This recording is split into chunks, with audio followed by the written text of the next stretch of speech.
ক্রিসমাসের সন্ধে। অফিস পুরোপুরি চমকাচ্ছিল। লাইট, বেলস যেন প্রত্যেকটা কোনো রহস্যময় আলোর অপেক্ষা করছে। কিন্তু এই সুসজ্জার নিচে একটা নিস্তব্ধতা ছিল, এমন একটা শূন্যতা যেন অফিস নিজেই নিজের নিঃশ্বাস বন্ধ করে আছে। নাতাশা, সামার আর কবির তিনজনে অফিসে পৌঁছালো। যেই ওরা পা দিল, পুরো অফিস খালি ছিল। ক্রিসমাসের সময় ডেস্কে কেউ ছিল না। নাতাশা অবাক হয়ে গেল। এটা কি, অফিস তো খালি? সামার হাসল। এই যে নাতাশা, তোমার এই ভুলে যাওয়ার রোগটা এখনো যায়নি, তাই না? নাতাশা রেগে গিয়ে বলল, কি বলতে চাইছো? কবির হেসে বলল, তার মানে হলো, আমরা কি কখনো সন্ধেবেলাতে অফিসে এসছি? আরে আজকে ক্রিসমাস, আর তুমি তো জানোই যে প্রতি বছরে কোনো না কোনো সিক্রেট সেন্টার থাকে। যে ওকে চিনতে পারে সে উপহার পায়। নাতাশা হাসতে লাগলো। আরে সে তো আমিও জানি, কিন্তু প্রত্যেকবার আমাদের ওয়েলকাম অফিসের লোকেরা করে। আজ এত চুপচাপ কেন? সামার চমকে গেল। তা তুমি ঠিকই বলেছো।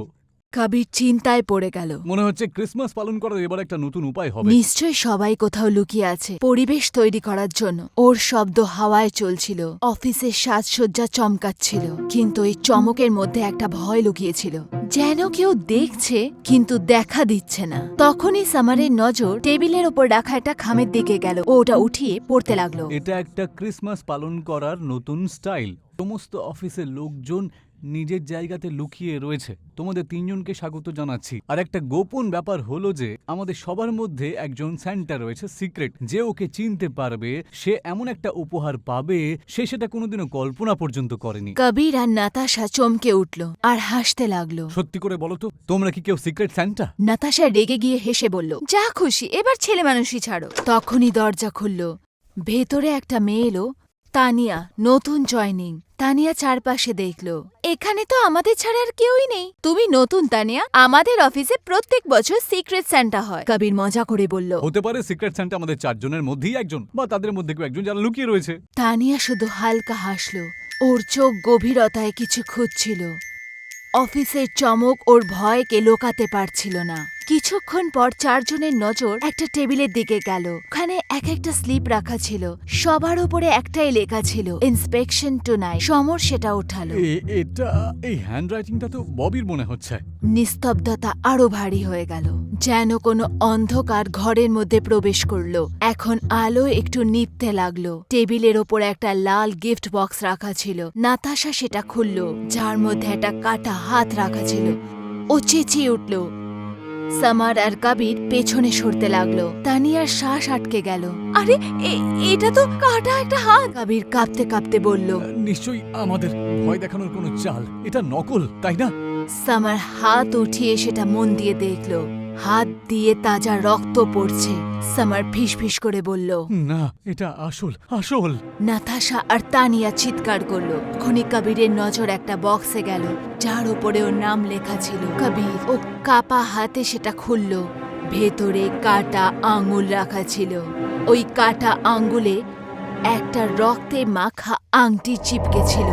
কবির ভয় পেছনে সরতে লাগলো। এটা তো বসের আংটি।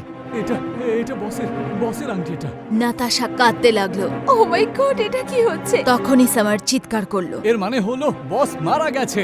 নাতাশা ঘাবড়ে গিয়ে বলল, এখানে তো কিছু একটা অদ্ভুত হচ্ছে, আমাদের বেরোতে হবে। চারজনে বাইরে পালাতে লাগলো, কিন্তু অফিসের সব দরজা লক ছিল, লিফটও বন্ধ ছিল, সিঁড়ি অন্ধকারে ঢাকা, ফোনের নেটওয়ার্ক শেষ ছিল, শুধু অন্ধকার ছিল আর একটা নিস্তব্ধতা যেটা মানুষের শোনার ছিল না।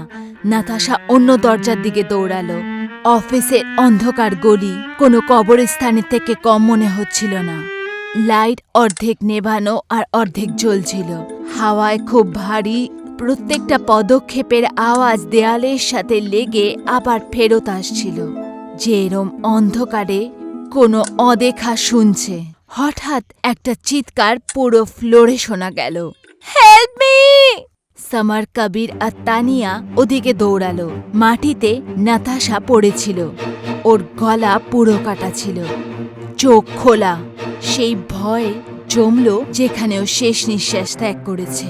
ওর রেটিনার ওপর লাল ক্রিসমাসের আলো চমকাচ্ছিল, যেন মৃত্যু চোখ লাল ঝলমলের সাথে বন্ধ করেছে। তিনজনের পায়ের নিচ থেকে মাটি সরে গেল।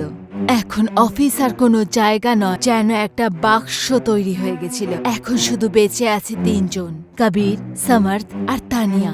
কিছুক্ষণ পর একটা যন্ত্রণাদায়ক কোঙানি শোনা দিল কবিরের। সমীর আর তানিয়া দৌড়ে সেখানে পৌঁছালো, আর ওদের রক্ত জমে গেল। কবির উল্টো ঝুলছিল, ওর পুরো শরীর হাওয়ায় ঝুলছিল, কিন্তু মাথা গায়েব। টেবিলে রক্ত দিয়ে লেখা ছিল মেরি ক্রিসমাস। কখনো কখনো কিছু কথা কল্পনা থেকে আগে এগোয়। এটা কোনো খেলা বা সিক্রেট স্যান্টা ছিল না, এটা কোনো পাগল আত্মার ক্রিসমাসের হত্যা ছিল। এখন শুধু বেঁচে ছিল সমর্থ আর তানিয়া। সমর কাপা গলায় বলল, অফিসে একটা পুরনো বেসমেন্টের এক্সিট রয়েছে, 20 মিনিটের টানেল রয়েছে, ওখান থেকে চলে যেতে পারি। তানিয়া ওর পেছন পেছন চলতে লাগলো। ওরা অন্ধকারে সিঁড়ি দিয়ে নিচে নেমে গেল। বেসমেন্টের সিঁড়ি অনেক পুরনো মনে হচ্ছিল, যেন প্রত্যেক স্টেপে কারো শেষ চিৎকার আটকানো আছে। নিচে হাওয়া দুর্গন্ধ ছিল, পচা আর নোংরা রক্তের মতন। সমর টর্চ জ্বালালো। ওর রশ্মি যেদিকে পড়ল, সমর্থ পাথরের মতন জমে গেল। পুরো বেসমেন্ট লাশে ভর্তি ছিল। কোনো অফিসের কর্মচারী, কোনো অজানা চেহারা, বা কেউ কেউ একদমই পচে যাওয়া, যেমন অনেক বছর ধরে এই সিক্রেট স্যান্টা মৃত্যু দিতে আসছে। এই জায়গাটা কোনো এক্সিট নয়, এটা অফিসের ডেথ রুম ছিল। সমর চিৎকার করে উঠল, এইসব কিছু কি করে হলো? কে মারলো ওদেরকে? তানিয়া ওর পেছনেই দাঁড়িয়েছিল, কিন্তু ওর চেহারা এখন শান্ত ছিল না। ওর চোখ কালো হয়ে গেছিল, চেহারা বিকৃত হয়ে যাচ্ছিল, ত্বকে খুব অদ্ভুত দাগ দেখা দিল। তানিয়ার আওয়াজ খুব আস্তে আর বিপজ্জনকভাবে গুঞ্জতে লাগলো। সমর্থ কেঁপে উঠল। তোমার রাহুলকে মনে আছে তো? সমর্থ কেঁপে উঠল। কে রাহুল? তানিয়ার আওয়াজ দানবীর মতো হয়ে গেছে। সেই সিধা সাদা ছেলে যাকে তোমরা সবাই সিক্রেট স্যান্টাতে ইনসাল্ট করেছিলে, ওকে বিরক্ত করেছিলে, হেসেছ, আরও এই জন্যই আত্মহত্যা করে নিয়েছিল। তুমি এটা কি করে জানলে? তানিয়া হাসল, একটা ঠান্ডা, ভয়ঙ্কর, অসহনীয় হাসি। কারণ আমি তানিয়া নই। ওর চেহারার ত্বক ফাটতে লাগলো, হাড় মোড়মোড় করে উঠল, চোখ লাল হয়ে গেল। আমি রাহুলের বোন তানিয়া নই, আমি ওর মরে যাওয়া বোন তানিয়া। নিজের ভাইয়ের মৃত্যু সহ্য করতে পারিনি, আমিও প্রাণ দিয়ে দিয়েছি। ওর আওয়াজ এখন মানুষের মতন নয়, সেটা শয়তানে বদলে গেছিল। গলা থেকে ভেঙে যাওয়া, চিড়ে যাওয়া গলা। এই জন্য আমি ফেরত এসেছি তোমাদের সবাইকে গিফট দিতে। তুমি শেষ মানুষ, তুমি আমাদের বদলে অফিস যাবে না।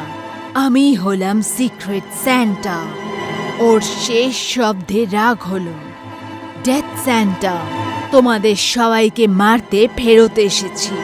হঠাৎ করে পুরো বেসমেন্টের আলো জ্বলতে লাগলো। প্রত্যেকটা লাশ একদম নিস্তব্ধতার সাথে হালকা হালকা দুলতে লাগলো। ঘর কোনো দানবের মুখের মতন তড়পাচ্ছিল। সমর পেছনে সরতে লাগলো, কিন্তু তানিয়া এখন নিজের আসল রূপে নিয়ে এসেছিল। আর তারপর রক্তের মতো লাল, চেহারা জ্বলে কালো। ও এক দু পদক্ষেপে এগোতে লাগলো। এখনো সিক্রেট স্যান্টার শেষ গিফট বাকি আছে। সমরের শ্বাস আটকে যাচ্ছিল, ওর শরীর কাঁপতে লাগলো। ও দৌড়াতে লাগলো, কিন্তু মাটি থেকে বেরোনো কালো ধোঁয়ার মতন জিনিস ওর পায়ে আটকাতে লাগলো। কিছুক্ষণের মধ্যেই বেসমেন্টে আওয়াজ শোনা গেল সমরের। আর তারপর পুরো নিস্তব্ধতা। ওই রাতের পর কেউ এই অফিসের বেসমেন্টে পা রাখেনি, কারণ সেখানে তানিয়ার হাসি এখনো শোনা যায়। প্রত্যেক ক্রিসমাস ইভে ফুল নাইট লাইট নিজে থেকে জ্বলতে থাকে, যেন সিক্রেট স্যান্টা এখনো কারোর অপেক্ষা করছে। আর নতুন আসা প্রত্যেক কর্মচারীকে প্রথম দিন একটা লাল চিট পায়, ইন্সপেকশন টুনাইট।